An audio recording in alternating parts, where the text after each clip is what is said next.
Selamat sore Indonesia, Anda menyaksikan seputar Bali terkini pukul 16 WITA.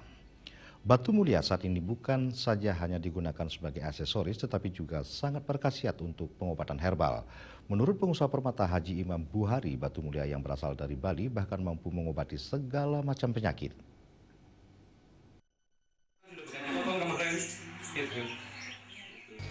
Haji Imam Buhari mengatakan Bali sudah dianugerahi batu yang mampu mengobati penderita segala macam penyakit. Tentunya pasien harus memiliki kepercayaan yang tinggi terhadap khasiat batu tersebut.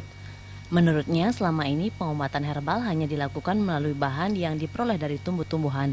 Padahal pengobatan herbal juga bisa menggunakan bebatuan seperti batu jenis kresna dan kecubung.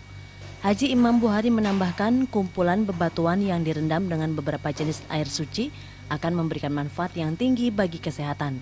Selain air, minyak yang diracik Haji Imam Buhari mampu mengobati penyakit luar seperti penyakit kulit dan asam urat. Kata dedaunan itu herbal itu tidak ada, kata dedaunan di Pasupati itu tidak ada. Nggak ada. Kalau batu permata, baik batu mulia di Pasupati itu betul. Batu Bali sendiri tidak usah di Pasupati karena itu bukan barang kerajaan. Itu sangat kuat dia, sangat kuat baik pakai kamar mandi, untuk mandi mayat sangat kuat. Itu keampuhan batu Bali.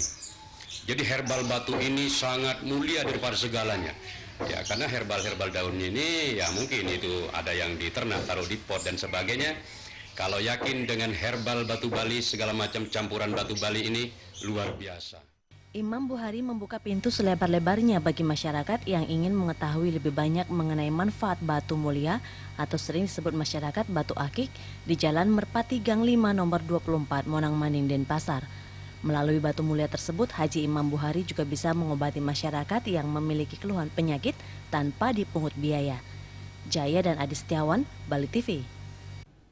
Pemirsa, demikian seputar Bali terkini kali ini. Nantikan informasi menarik kami dalam seputar Bali terkini pukul 22.30 WITA. Salam Indonesia.